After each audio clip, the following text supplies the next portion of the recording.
Your wash and go sucks. Let's talk about it.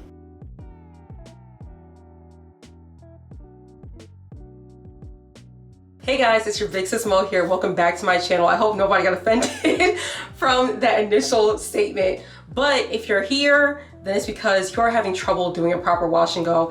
And this is a video that I feel is long overdue because a lot of you guys say you can't achieve like a good wash and go, like your hair doesn't come out right, you don't like your wash and go. So this video we're going to talk about why it might not be going so well. Now this is my wash and go currently. It's still drying, but here's how my hair is looking right now. Current wash and go period. Okay, so let's just jump right into the video and I'm going to tell you what number one is. Get rid of the fucking Denman brush. Denman brush, I don't know how to pronounce it. This brush right here, this brush. Don't get rid of it, but stop using it for your wash and go. I used when this brush first came out, I feel like all of us jumped on the bandwagon because we were like, oh my goodness, I'm seeing the girls use it for their curls. Their curls are looking so good. And there's a specific hair type that uses the Denman brush. And this is the person that I'm talking about. Not this person specifically, but this is the hair type that I'm referring to. And something that we all have to realize is that we need to know what our hair type is and what our hair is going to look like. The reason why I don't use the Denman brush for wash and goes is because the top of my hair, a lot of people may not be able to, a lot of people can't tell. I think a lot of people can't tell. The top of my hair is very wavy. It's wavier, it's not as curly. The bottom of my hair is more like tightly curled. So using the Denman brush, it makes the top of my hair look awful and it makes it puffy. Does nothing for me as far as a wash and go. Also, for some reason, when I do use the Denman brush, my hair doesn't stretch. Like it stays very tight, like super duper tight, and like it doesn't stretch out. It makes my curls very tight and very like wrinkled or like a ring. I'm gonna show you guys another reason why I don't use the Denman brush or even a comb, because some of you guys use combs and your hair turns out frizzy. That's me as well. I can't use a wide tooth comb. I will only use it in the shower when I'm washing my hair if I'm feeling lazy that day. I detangle with my fingers. I wash my hair with just using my fingers. That's it. So I'm gonna show you what I'm talking about when it comes to the Denman brush. I'm just gonna take a piece of my hair. I'm gonna take a clip. I did not want to do it, but I was like, you know what? It's for the sake of the greater good. I'm just gonna pin some of my hair back. And I'm going to use this, just a small piece as an example. I'm gonna wet it down just a little bit. And I'm gonna apply some mousse to it. Yeah, I think mousse is a good product to use. So we're gonna apply some mousse, and then we're gonna use the Denman brush. I'm just going to go through. So I wish I would have took a bigger piece, but if you look in the brush, look at the product that's in the brush now. This is why I tell people it's not the Denman brush for me, I use to smooth my hair down. If I'm going to do like a slick bun, or like I'm trying to like really smooth my hair out and remove tangles. Like if I'm going to go ahead and straighten my hair, if I'm blow drying my hair, that's why I'm using the Denman brush.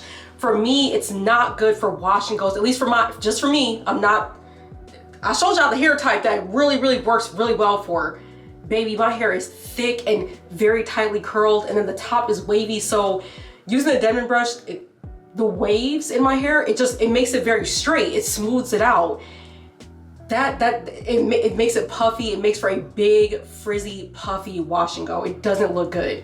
And like I said, if you looked into the brush, product was left in the brush. When you're using your hands, no product is getting left in your hands. And if there is product in your hands, you simply smooth it into your hair. My theory, and again, this is just me, is that when you use the Denman brush, the product is being left in the brush. So it's removing like the moisture and what you just put into your hair. It's removing it and putting it into the brush. It's leaving it in the brush. I do have the Denman brush, but I already told you guys why I use it and what purpose I use it for. So not a tool that I would use for wash and go purposes. So number two of why your wash and go might not be working out for you. You are using the wrong hair products. This is a big one because oh my goodness, I throw it away, totally throw out the product. Oh my gosh. So what I will see some people use, let me see if I have this product in my pantry, my cupboard. Do I have it? Well, you know what? We will use this as an example. So what I will see people do, so here's an example of 2 different products that I like to use for my wash and go. So this one's TGIN, you guys seen it in many videos, Rosewater Smoothing Leave-In Conditioner. It's a little bit on the thicker side. I like leave-ins or, yeah, I like leave-ins that have more slip. Of course, you guys seen this video where I got to use the Sacred Hair Care line. This is the Moisture Sealing Lotion. There's a good amount of slip in this lotion, which really surprised the shit out of me because usually hair lotions, hair smoothies, like they're usually a lot thicker, so they don't move very well in the hair. The thicker the product is, the less slip it's gonna have. So if you're not wetting your hair down, like really drenching your hair in water, and you're adding in this thick, like hair lotions, hair custards, like for me, in my opinion, those are supposed to be used after you use something that has a lot of slip in it, like those leave-in conditioners. Your hair custards, your hair lotions, this one is the exception to the rule. There we go. Oh my goodness, I'm so jumbled. But usually hair lotions, I would suggest using after you use your leave-in conditioner because they're so thick that usually the first ingredient, if the first ingredient isn't water, then there's gonna be moisture in it, but it's not gonna be as much slip. It's not gonna be as much like water being added into your hair. So you're gonna find yourself wetting your hair down a lot more. Or you're not wetting your hair down at all because you're literally relying on the product to do what the product says. Just the product probably says, oh, moisturizing, and it's a styler. So then you put that into your hair and now you have this dry, puffy, frizzy wash and go that's not working for you. And it can be blamed on the product. It takes a lot of trial and error to find products that will work for your hair and products that you're like, okay, we're never using that again. You're gonna have to spend the money. It's gonna take the trial and error, but once you find that duo that works for you, then you'll start to find that maybe you can start doing your wash and goes. Also, I don't only use a leave-in. I found that if I have a leave-in or if I'm using like a lotion, I finish off the style with some mousse. The mousse like pushes like a lot of moisture in as well, especially this Camel Rose mousse, top tier, like 1 of 1. Spiked honey mousse, and also, you know, honey is hydrating as well. So I finished off my style with mousse. So that helps me to create, you know, really good wash and go as well. Number 3 of why your wash and go might not be working for you. You washing, but you ain't going. Number 3 is the fact that you are literally being so literal when people call it a wash and go. If you are like me, even though with the Sacred Hair Care line, I was able to literally wash my hair, put the products in and go, and it looked really, really good. Watch that video if you haven't, it looked really good. But before I used Sacred, I couldn't do a wash and go literally. I would wash my hair. If you look at my perfect wash and go video, I would wash my hair, and then the next day I would have to go back and style my hair again and add in more hair product again, because my hair, which is just prone to frizz after wash day. Like it's super frizzy, and my hair is naturally frizzy. Like I can avoid frizz, I can lessen the frizz, but after wash day, my hair is frizzy as fuck. So that might be another reason why your wash and go is just not working, is because you're taking the term wash and go so unbelievably literal. And you might be like me, where the day of your wash day, your hair is frizzy and it doesn't look that good, and it's just a ball of just mess in your opinion. You might need to go back and just style it the next day. Wet your hair back down, put the product into it, smooth your hair from there, and then do your wash and go. That's what I call wash and go, baby. I'm not washing and going nowhere. But I don't know, since I started using Sacred Hair Care products, I might be able to wash and get the fuck. I don't know. Another reason why your wash and go might not be working for you. So I would go to, there's always a story somewhere in here. I would go to a curly hair salon back home, upstate New York. And actually any salon does this, right? they'll go ahead, they'll start to diffuse your hair. And what they'll do immediately, so they'll kind of go around the crown just for like 2 seconds. They immediately start to push the diffuser onto your hair. They immediately start to push it. They have your head flipped upside down. They're pushing the diffuser. You flip your head back up and your whole crown is frizzy as hell. Frizzy as fuck. Or if it's not frizzy, your hair is just super duper flat. There's absolutely no body in your hair. I've found that when diffusing for my wash and go, number one, I don't touch my hair. I just go around it. I'm gonna turn the blow dryer on. I literally just go around the hair. Not once while I'm diffusing do I push the diffuser or the blow dryer up into my curls. I found that when I do push the blow dryer into the curls, for some reason my hair stays very flat and my curls look very like, almost like heat damage. Like they look very like loose and stringy, and I'm like, what the hell is that? So I've learned to stop pushing the diffuser into your hair with the heat on and just go around your hair, simply just like this.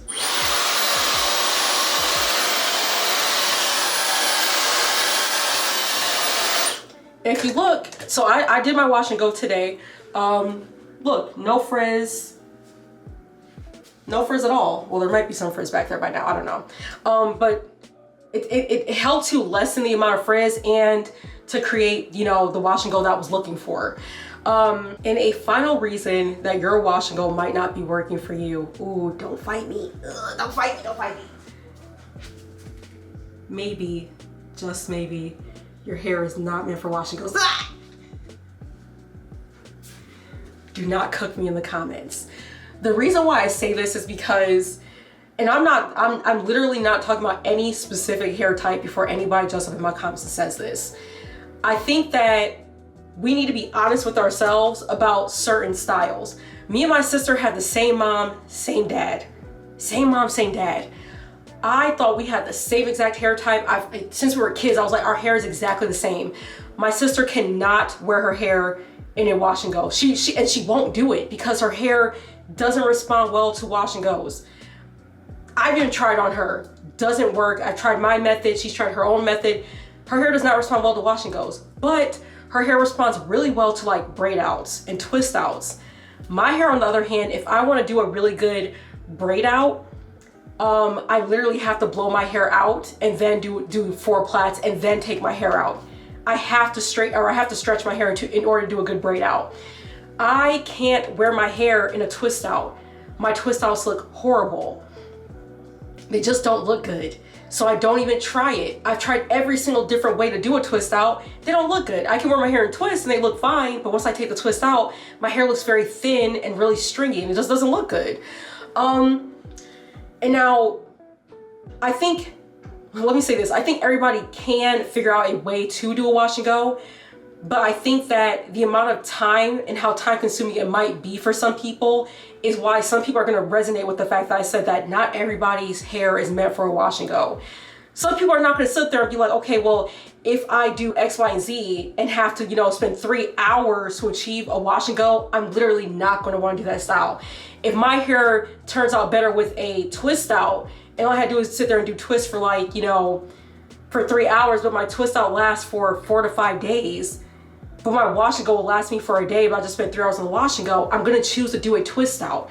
A lot of people think that this is a braid out. Like, you know what I mean? Comments I get where people are like, is that a braid out? And I'm like, no, it's a wash and go. But I don't think that I think everybody can possibly do wash and goes, and I hope everybody follows me with what I'm saying. I think everybody can possibly do wash and goes. I think that for some people, the amount of time that they would have to spend doing it, it's not gonna be worth it. And even though they can achieve the look, it's gonna last one day and it's like, why am I even doing this? So I think that leads me to say, do whatever style works for you. Not everybody has to do a wash and go. Not everybody wants to wear a wash and go, and I totally get that. Trust me, it is time consuming, but this works best for me. My hair doesn't look good in twist outs. In order to do a braid out, I have to blow or stretch my hair out, which I don't mind doing, but I try not to use that much heat, and I try to do it all the time. But I hope you guys follow me on that.